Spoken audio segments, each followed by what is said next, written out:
Welcome to poll worker training, and thank you for your willingness to serve the County of San Bernardino.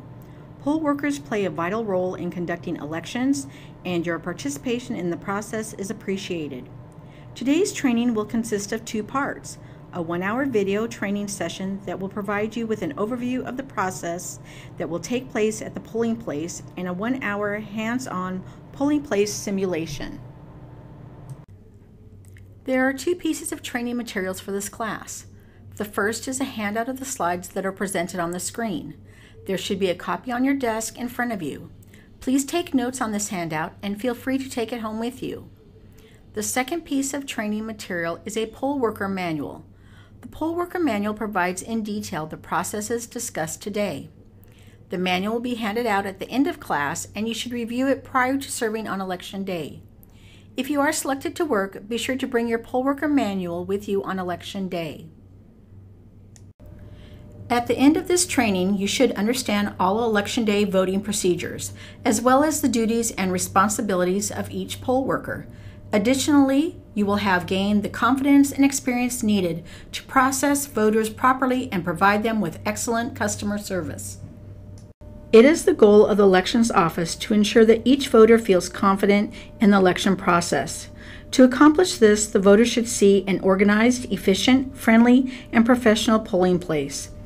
Voters should be greeted when they walk in the door, checked in quickly by a confident and efficient roster clerk. They should always receive the correct ballot, and they should be assisted if needed by a knowledgeable and professional supervisor. Let's start with some basic information regarding this specific election. Election Day is June 5th. This election is a statewide primary election in which approximately 894,000 registered voters are eligible to vote throughout the County of San Bernardino. We will have approximately 407 polling places throughout San Bernardino County, and approximately 3,500 poll workers will be needed to work on Election Day. In this election, voters will vote on a variety of contests and both local and statewide measures. Various types of contests will appear on the ballot, including voter-nominated offices and nonpartisan offices. Voter-nominated contests include contests for governor, congressional, and state offices. Nonpartisan offices contests include contests for county, judicial, city, and school district offices.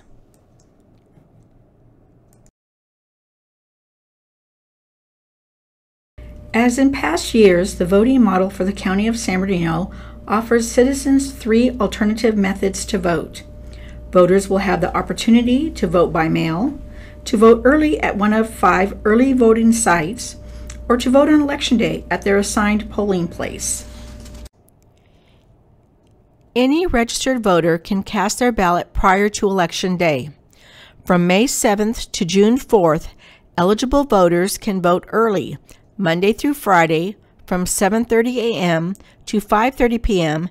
at the Elections Office. From May 28th to June 4th, eligible voters can vote early, Monday through Friday, from 7:30 a.m. to 5:30 p.m. and on Election Day from 7 a.m. to 8 p.m. at Victorville City Hall.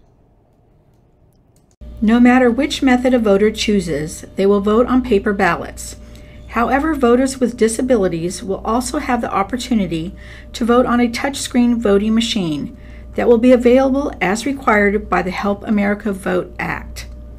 At the end of Election Day, the ballots will be returned to the Elections Office in the City of San Bernardino, where they will be counted on high-speed scanners, and the results will be posted to the Registrar of Voters website on election night. The Elections Office is led by the Registrar of Voters, Michael J. Scarpello. The Elections Office has 3 divisions: the Administration Division, the Operations Division, and the Technology Division. While there are only 28 full-time employees in the Elections Office, for a larger election, the organization may grow to hundreds of employees during preparations for an election and to thousands of employees on Election Day. Of the thousands of workers employed on Election Day, there are many field support personnel who support poll workers. Field support personnel include supply depot teams who distribute supplies before Election Day and collect supplies and ballots after the polls close. Field representatives of the Elections Office who inspect polling places to ensure all procedures are being followed correctly. Ballot security teams who deliver and pick up ballots, and machine technicians who provide on-site technical support for the touchscreen voting machines. The majority of workers employed on Election Day are poll workers who work at polling places. At each polling place, there is one supervisor, assistant supervisor, machine clerk, and at least one roster clerk, ballot clerk, and support clerk. Applicants who successfully complete today's training may be selected to work on Election Day as a roster clerk, ballot clerk, or support clerk. Additional training classes for supervisor, assistant supervisor, and machine clerk positions are offered upon successful completion of today's training. If you are interested in attending more training, please let your trainer know at the end of this class. For this election, the Elections Office will be sending either a worker assignment or an invitation to attend another poll worker training class within 1 week of the basic poll worker training class. To increase the speed of sending assignments and to cut costs, assignments will be sent to email accounts rather than through the mail unless the worker does not have an email account. Roster clerks, ballot clerks, and support clerk earn $115 for working on Election Day and for attending this 2-hour training class. Machine clerks earn $130 for working on Election Day, for attending this 2-hour training class, and for attending 2 additional hours of machine clerk training. To sign up for the machine clerk training, let your trainer know at the end of this class. Supervisors and assistant supervisors earn $180 plus mileage for working on Election Day, for attending this 2-hour training class, and for attending 4 more hours of training. Payment for mileage includes picking up supplies prior to Election Day, performing the pre-Election Day inspection, and delivering supplies to the depot location on Election Day. If you are interested in attending supervisor training, be sure to let your trainer know at the end of class today. Poll workers who are specifically assigned to a bilingual position by the Elections Office will earn an additional $10 working on Election Day. In order to be assigned, you must successfully complete a bilingual test. If you have not been tested, you will not qualify to receive the additional payment. Some trainees will not be selected to work on Election Day, but will be paid for attendance of today's training. Those trainees who are selected to work on Election Day must report to their assigned polling location at 6 a.m. and work the entire Election Day until approximately 9 p.m. If a poll worker refuses to accept their assignment or fails to report to their assigned location, they will forfeit payment for training. In order to be paid for working, poll workers must fill out a Social Security number request form. This information is required by the IRS and must be on file with our office prior to receiving an Election Day assignment. Poll workers who do not provide the appropriate information will not be eligible to receive an Election Day assignment. Payments will be sent to poll workers by mail approximately 6 weeks after the election and cannot be picked up in person. All election workers, regardless of their particular assignment, should abide by the following rules when working on Election Day. All election workers should be friendly, courteous, and professional. Remain politically neutral at all times. Ensure that voting machines and supplies are secure at all times. Wear comfortable shoes and attire that is appropriate for your role as a representative of the San Bernardino County Elections Office. And wear an approved Elections Office name tag. Bring reading materials for slow periods. Bring a jacket or sweater in case the temperature at the polling place varies. Bring meals, snacks, and drinks to get you through the day, and bring any medication that you might need during the day. There are also certain acts that are prohibited during the day. Do not use cell phones, laptops, notebooks, or other similar devices while in the presence of voters. Do not wear campaign attire, including but not limited to hats, pins, or shirts within 100 feet of the polling place entrance. Do not discuss candidates, parties, or politics within 100 feet of the polling place entrance. Do not smoke or use tobacco products. Do not bring pets, radios, TVs, alcoholic beverages, or political items. Do not leave the polling place unless instructed to do so.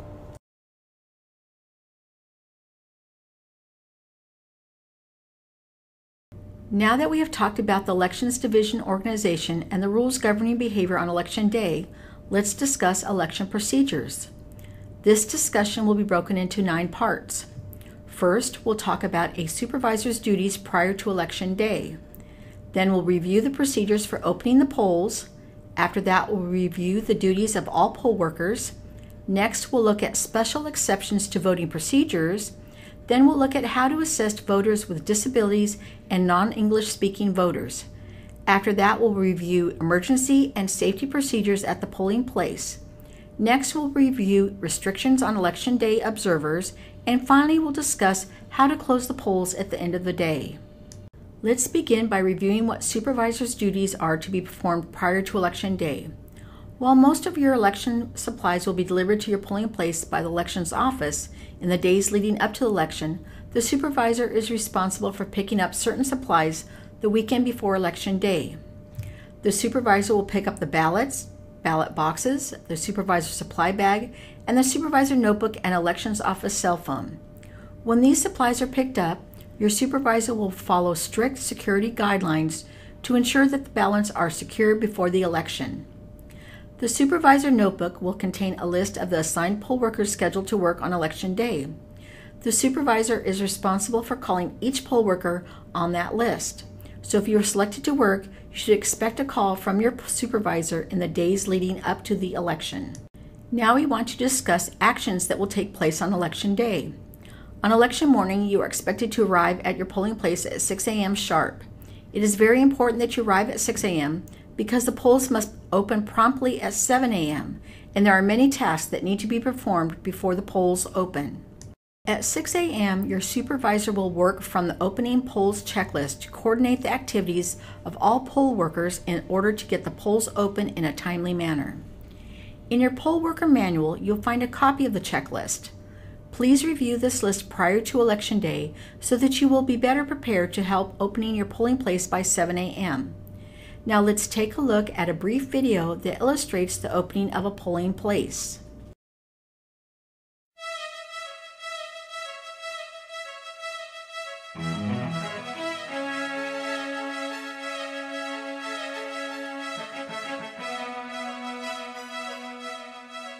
When you arrive at your polling place on the morning of Election Day, you'll see that the voting booths and the touchscreen voting machines, as well as the polling place supply bag, have already been delivered.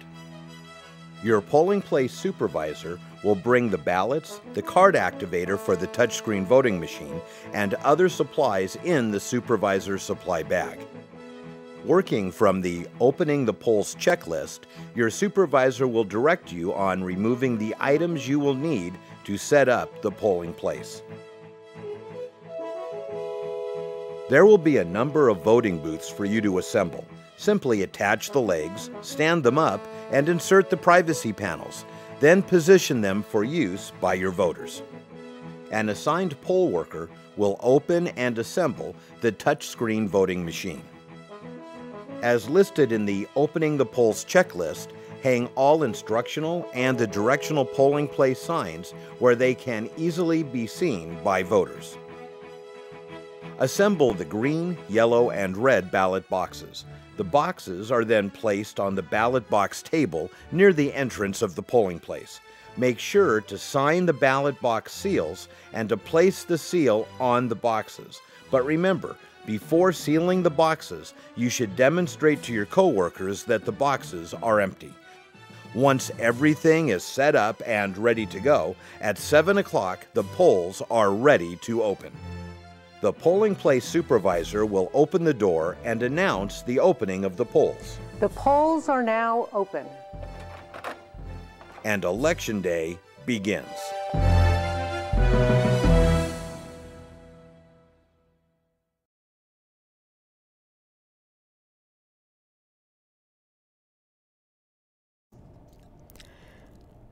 The next subject we'll look at is the duties of poll workers at your polling place, including the duties of the supervisor, assistant supervisor, machine clerk, roster clerk, ballot clerk, and the support clerk.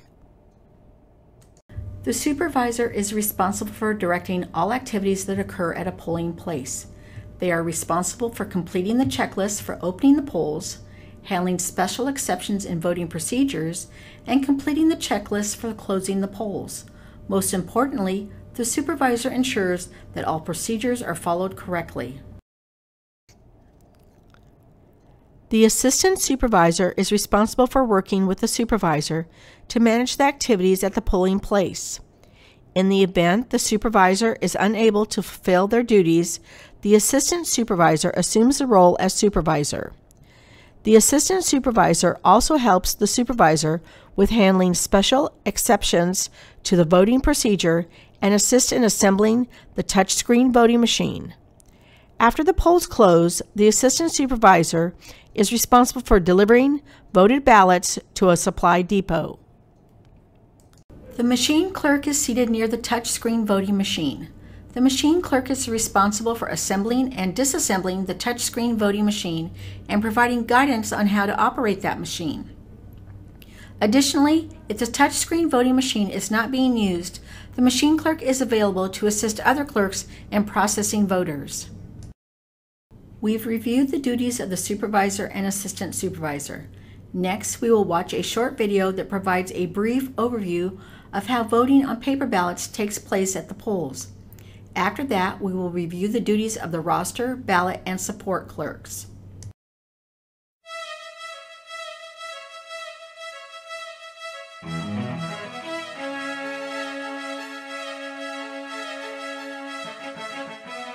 When voters enter the polling place, the support clerk welcomes voters to the polls and directs them to the correct roster table. The roster clerk will ask the voter for their name, and the roster clerk will look up the voter's name in the alphabetical roster of voters. After verifying the voter's information, the roster clerk has the voter read a voter's oath and sign the roster. Based on the information provided by the roster clerk, the ballot clerk selects the correct ballot for each voter. The ballot clerk hands the ballot, a privacy sleeve, and a black pin to the voter, then directs the voter to the voting booths. In the privacy of the voting booth, the voter marks their ballot by completing the broken arrow pointing to the voter's choice using a single stroke. Circling names or making other marks may invalidate the vote. When finished, the voter returns to the support clerk. The voter removes the ballot stub, places the ballot in the green ballot box, and returns the privacy sleeve to the support clerk. The support clerk then hands the voter an "I voted" sticker, and the voting process is complete. Now that you've seen a brief overview of the polling place in action, let's take a look at the specific duties for each poll worker. Let's begin by reviewing the duties of the roster clerk. The roster clerk manages 3 documents: the roster of voters, the supplemental roster, and the hourly voter index update. The first document that the roster clerk manages is the roster of voters.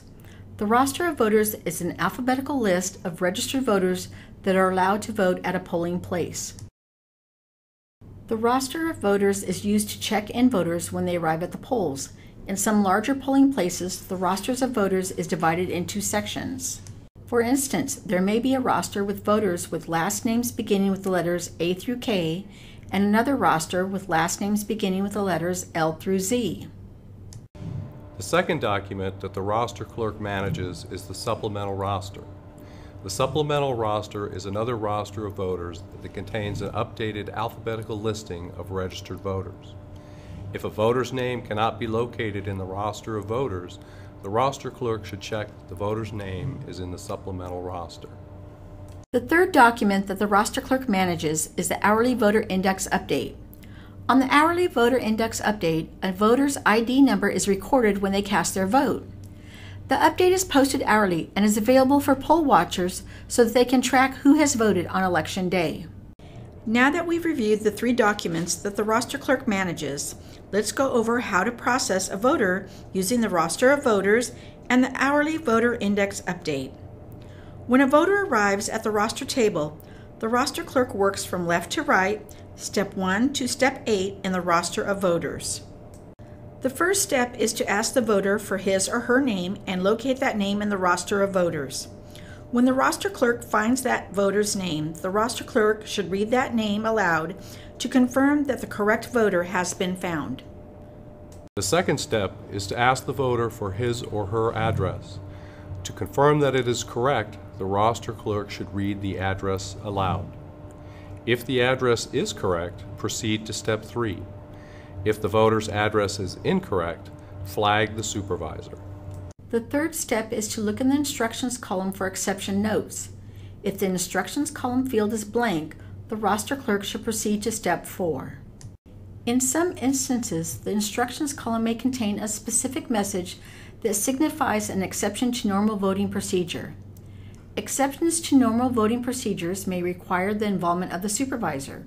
We will discuss exceptions to normal voting procedure later in this training. For now, let's continue to step 4. In step 4, the roster clerk uses the voter's party affiliation and birth year as an additional means of confirming the voter's identity. This step is normally not needed, but is useful when determining the difference between two voters who have the same name and who live at the same address. In step 5, the roster clerk should inform the voter that they will receive a paper ballot. However, a voter may instead opt to use the touchscreen voting machine. If a voter chooses to vote on the touchscreen voting machine, the roster clerk must check the box in step 5. In the 6th step, the roster clerk should read the ballot type listed and provide it to the ballot clerk. If a voter with a disability requests to use a touchscreen voting machine to cast their ballot, the roster clerk will not read the ballot type to the ballot clerk.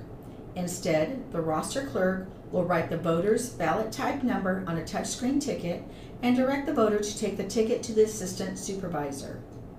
In the 7th step, the voter is required to sign their name in the roster of voters. The roster clerk will use the roster signature guide to show the voter where to sign. Please notice that the signature line in the roster is configured so that the voter can sign without having to turn the roster around. In other words, their signature will appear upside down to you, and the list of voters' information in the roster will appear upside down to the voter. This configuration provides more privacy to other voters, as well as facilitating the quick processing of voters. In the 7th step, you may notice that some voters have a line of X's printed on their signature line.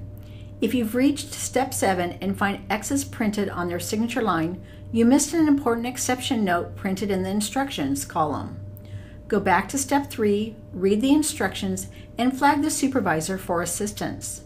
The 8th step is to read the voter's ID number found in the step 8 column of the roster. Then write that voter's ID number in the step 8 column of the hourly voter index update. This should be done while the voter is signing the roster. Now we'll take a look at the ballot clerk's duties. The ballot clerk is responsible for managing the cartons of ballots and providing the correct ballot to the roster clerk. To provide the voter with the proper ballot type, the ballot clerk will go to one of several ballot supply cartons and select the ballot type that was relayed by the roster clerk. When issuing ballots, always begin with the first pad of the correct ballot type. You must ensure that the correct ballot is issued to every voter. The ballot type and the ballot pad numbers are located in the top right-hand corner of the ballot. Once the proper ballot type has been located, the ballot clerk must tear 2 cards from the correct ballot pad and place it in a privacy sleeve. The sleeve is provided to protect the voter's privacy once they've marked their ballot. At the polling place on Election Day, many voters want to take pictures with their ballot and post them on social media. We want to allow voters to do this, but we also have to make sure that they are not breaking the law or disrupting the voting process. As a result, the Elections Office created Ballot Selfie posters, which allows voters to take a selfie picture after they get their ballot, but before they vote. After the voter has received their ballot, they may cast their vote in the voting booths. The ballot clerk is also responsible for issuing replacement ballots. If a voter ruins a ballot by mismarking it, they are entitled to receive a replacement ballot. To do so, the ballot clerk should write "spoiled" across the ballot. The ballot clerk should place the spoiled card in the spoiled surrendered ballot box and issue the voter a new card of the correct ballot type. Finally, let's review the duties of the support clerk. The support clerk is stationed near the entrance of the polling place and near the ballot boxes and has two primary duties. First, they are responsible for directing incoming voters to the correct roster table. And second, they are responsible for ensuring that voters place their voted ballots in the proper ballot box. Stationed near the support clerk are 3 ballot boxes: a green ballot box, a yellow ballot box, and a red ballot box. The support clerk should never leave the boxes unattended to ensure the security of voted ballots. The green ballot box is strictly used by voters who cast regular paper ballots. The support clerk is responsible for instructing the voter to remove the stub found at the top of the ballot. Once the stub is removed, the support clerk is responsible for directing the voter to deposit the paper ballot in the green ballot box. The yellow ballot box is strictly used by voters who return mail ballot envelopes. The yellow ballot box is provided to voters who wish to return a mail ballot directly to the polling place rather than using the U.S. Post Office. Voters with mail ballots do not need to get in line or go to the roster table. Mail ballots deposited into the yellow ballot box must be contained within a mail ballot envelope. That envelope must be signed and dated, and the support clerk should remind voters to do so. If a voter is returning a voted mail ballot but does not have a mail ballot envelope, the support clerk will provide the voter with an improved mail ballot envelope and instruct the voter to complete and seal the mail ballot envelope prior to depositing it in the yellow ballot box. If a voter attempts to deposit more than one ballot envelope in the yellow ballot box, the support clerk is responsible for instructing that voter to sign the authorized return agent section of the envelope. The red ballot box is strictly used by voters who return provisional envelopes. The support clerk is responsible for instructing the voter to remove the receipt from the provisional envelope and deposit the provisional envelope in the red ballot box. After voters deposit their voted ballot in the correct ballot box, the support clerk issues voters an "I voted" sticker. Now that we have discussed the duties of poll workers in detail, let's take a second look at the short video that provides a brief overview of how voting takes place at the polls.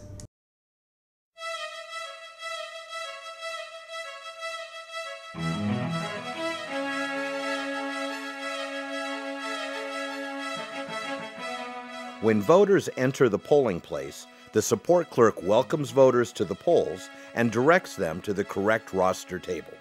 The roster clerk will ask the voter for their name, and the roster clerk will look up the voter's name in the alphabetical roster of voters. After verifying the voter's information, the roster clerk has the voter read a voter's oath and sign the roster. Based on the information provided by the roster clerk, the ballot clerk selects the correct ballot for each voter. The ballot clerk hands the ballot, a privacy sleeve, and a black pin to the voter, then directs the voter to the voting booths. In the privacy of the voting booth, the voter marks their ballot by completing the broken arrow pointing to the voter's choice using a single stroke. Circling names or making other marks may invalidate the vote. When finished, the voter returns to the support clerk. The voter removes the ballot stub, places the ballot in the green ballot box, and returns the privacy sleeve to the support clerk. The support clerk then hands the voter an "I voted" sticker, and the voting process is complete.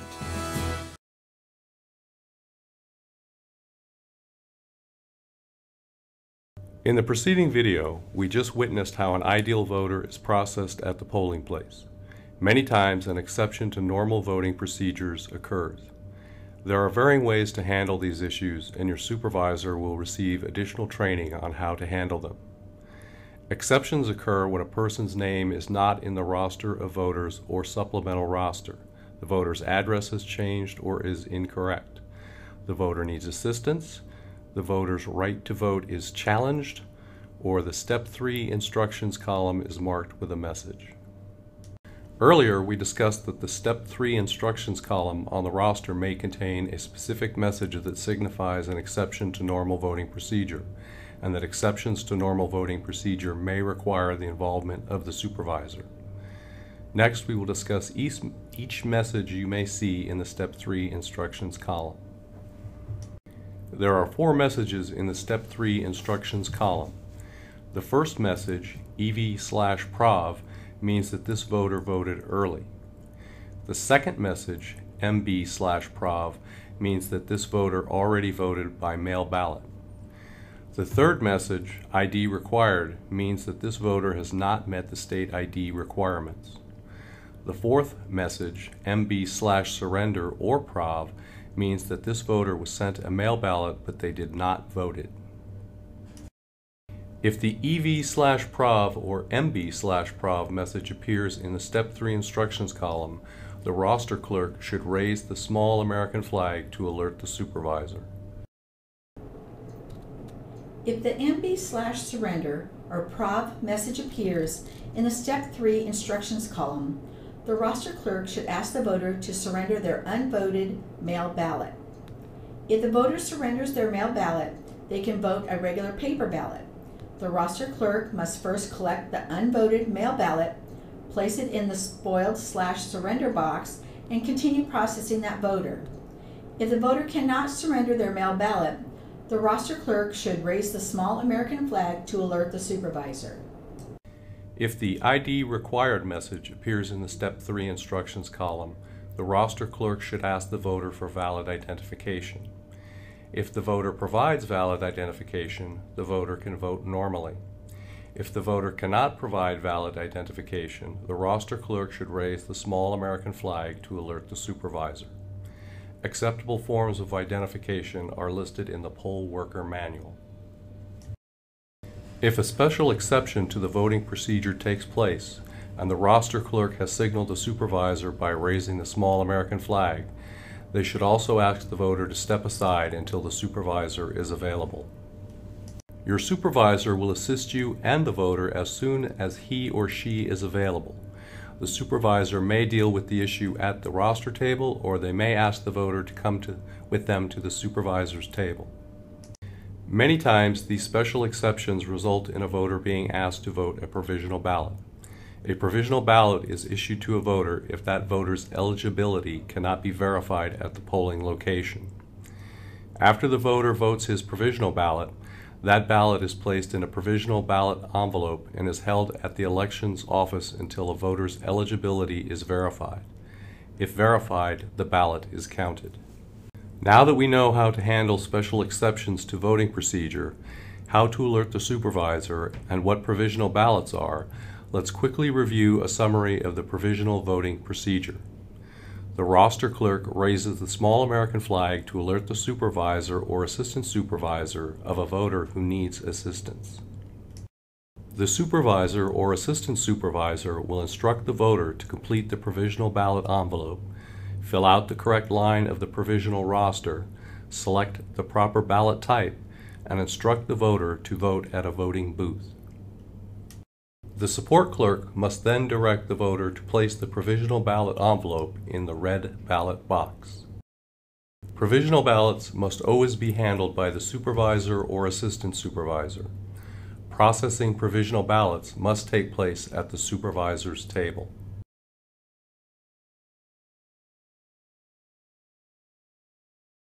Approximately 20% of the United States population is said to have some form of disability. Some disabilities may be evident and some may be hidden and not discernible. We will discuss the procedures how to provide assistance to these voters next. But first, let's watch a video that illustrates some tips on assisting voters with disabilities.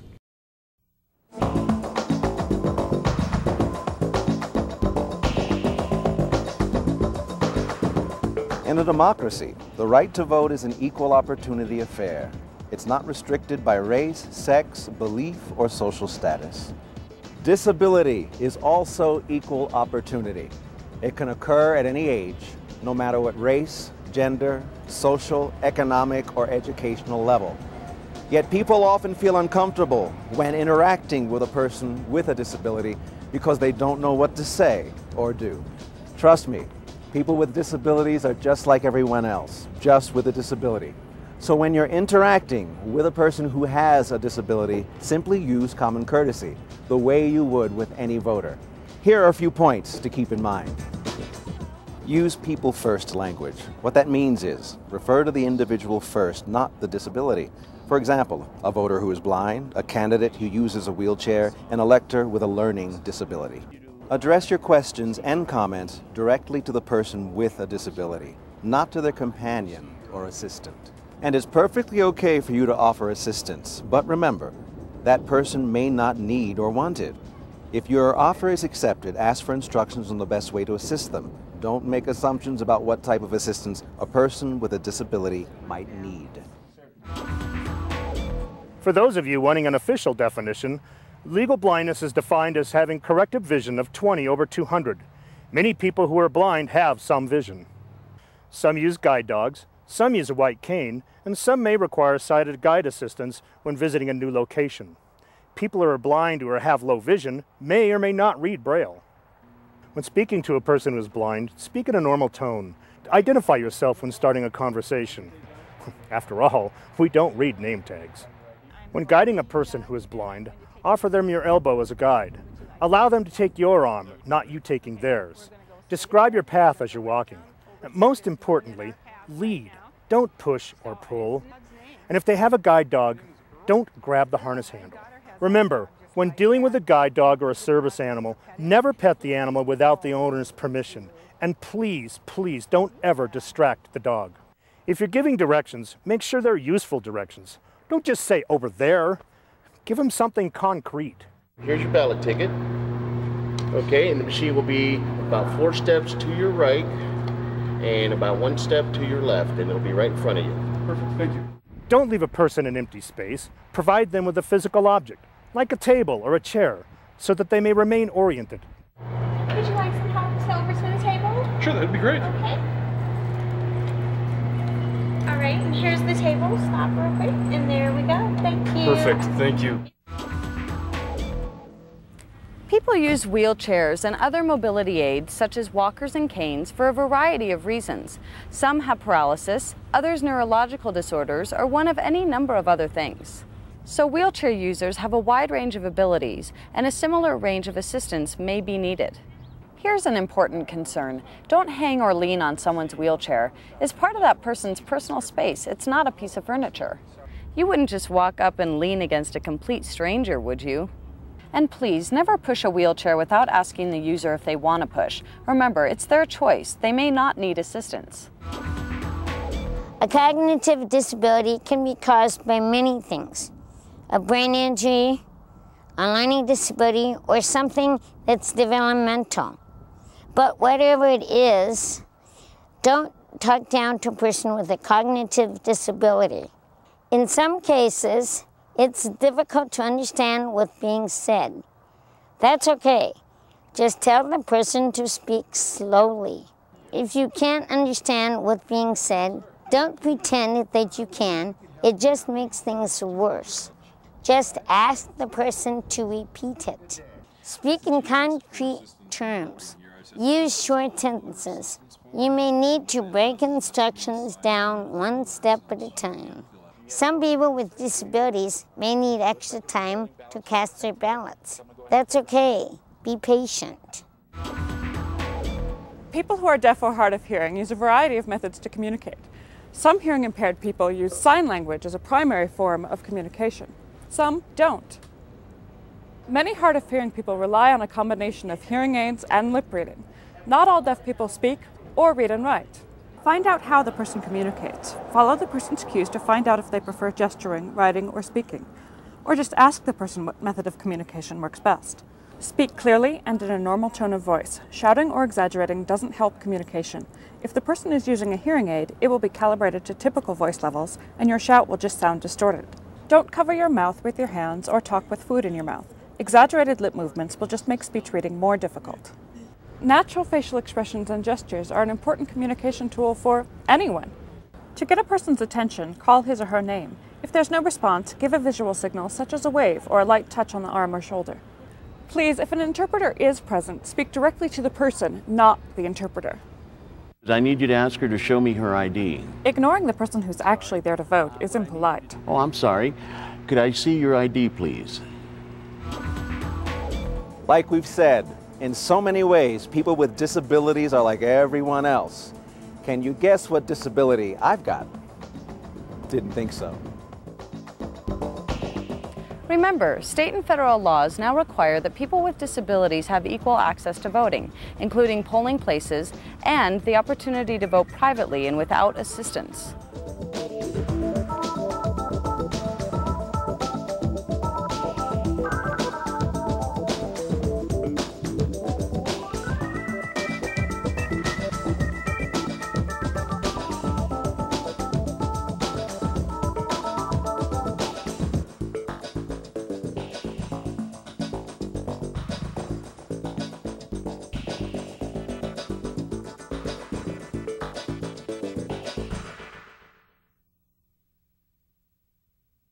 If a voter declares they need assistance voting because they have a disability that requires assistance marking the ballot, the poll worker should ask the voter if they would like the assistance of another person. The voter may be assisted by a relative, friend, or poll worker. Alternatively, the poll worker should offer the voter the option of voting on the touchscreen voting machine, which has the capability of offering an audio ballot or displaying an electronic ballot. If a voter needs assistance voting because they cannot read or write the English language, the voters should be asked if they would like the assistance of another person. It is the goal of the Elections Office to provide bilingual poll workers at every polling place to assist non-English speaking voters. If, however, the bilingual assistance provided does not include the language that assistance is needed in, contact the poll workers hotline and we will try to assist them over the phone.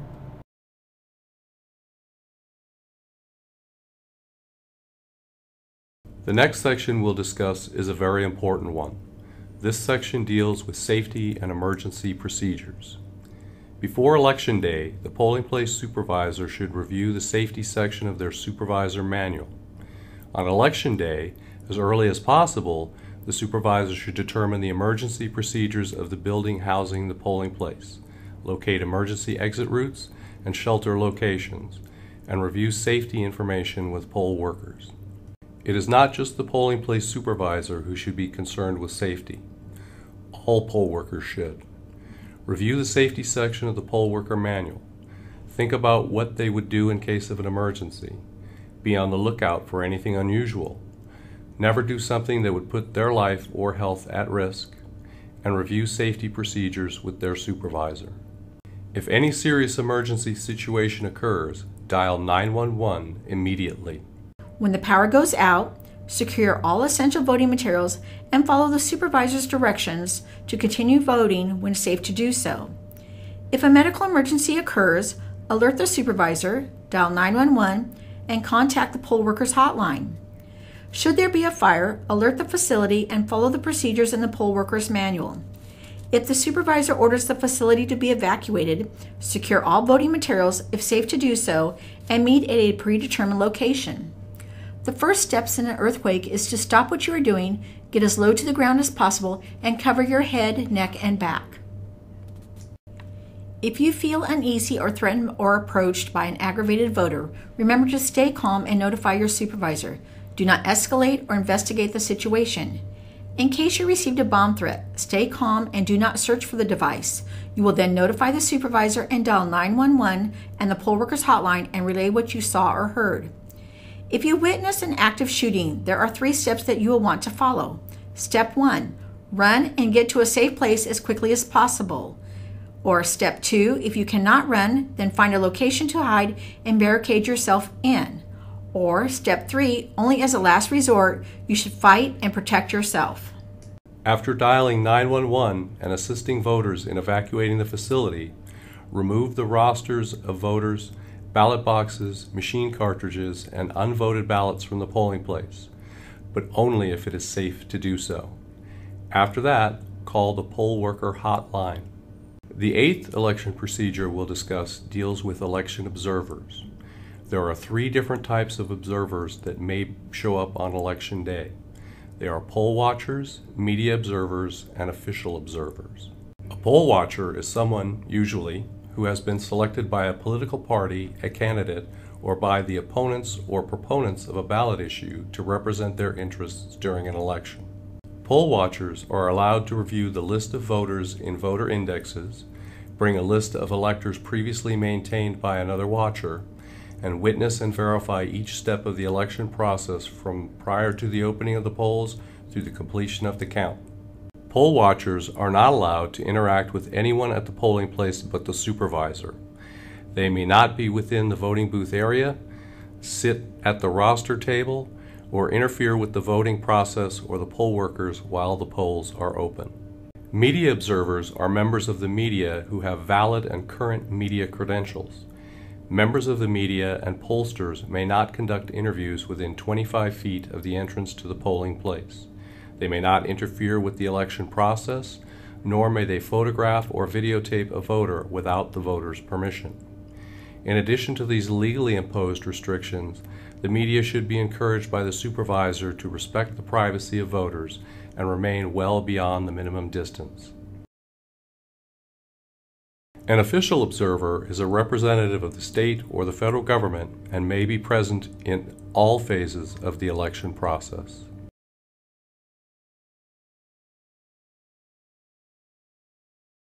The final election procedure we'll discuss in this training session is how to close the polls. The polls close at 8 p.m. on election day. At that time, do not let anyone else get in line to vote, but do allow those who are already in line to complete the voting process. This can be accomplished by issuing after-hours voting tickets to all voters in line at 8 p.m. When issuing tickets, start with the last person in line and move forward to the front of the line. After all voters have been processed, follow the supervisor's instructions in breaking down the polling place. Closing the polls is an important step in the election process. Failure to follow proper procedures can delay the reporting of the election results. Your supervisor will follow the checklist for closing the polls to make sure that all forms and logs are completed, all items are returned to the appropriate supply box, and all equipment is organized so that it can be picked up at a later time. Your supervisor will also ask one poll worker to help the assistant supervisor deliver the voted ballots to a supply depot after the polls close. The supervisor and the rest of the poll workers will stay and finish closing down the polling place. Now let's watch a brief video describing the process of closing the polls.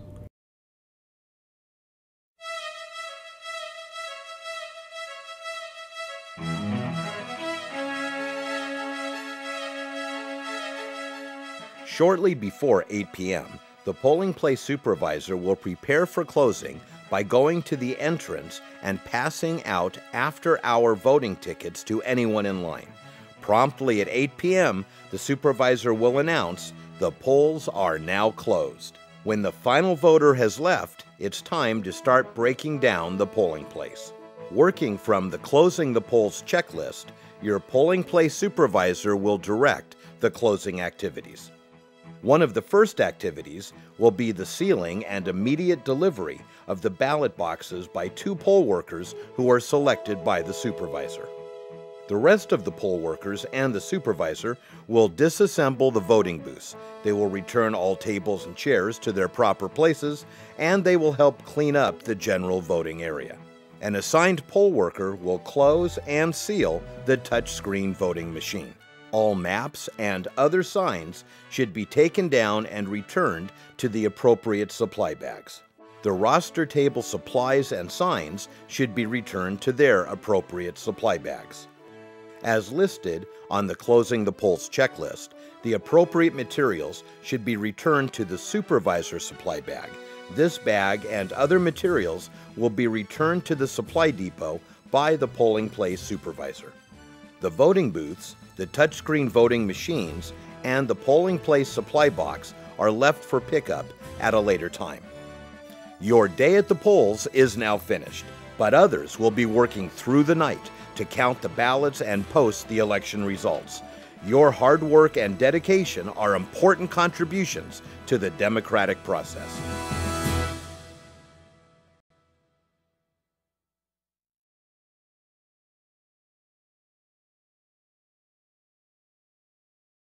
While your work for the day will be completed, election office staff will be working into the night counting the voted ballots from your polling place at the elections office headquarters in the city of San Bernardino. The results of your hard work will finally be known as the election results are periodically posted throughout election night. Thank you for participating in today's training and joining our team for the upcoming election. We appreciate your dedication to promoting democracy in San Bernardino County, and we look forward to seeing your great customer service skills in action on Election Day. This concludes Part 1 of today's training. We encourage you to take your PowerPoint handout home with you and review it in your spare time. You will also receive a poll worker's manual that contains even more detailed information about San Bernardino County's election procedures. We will begin Part 2 of today's training, hands-on training, right now.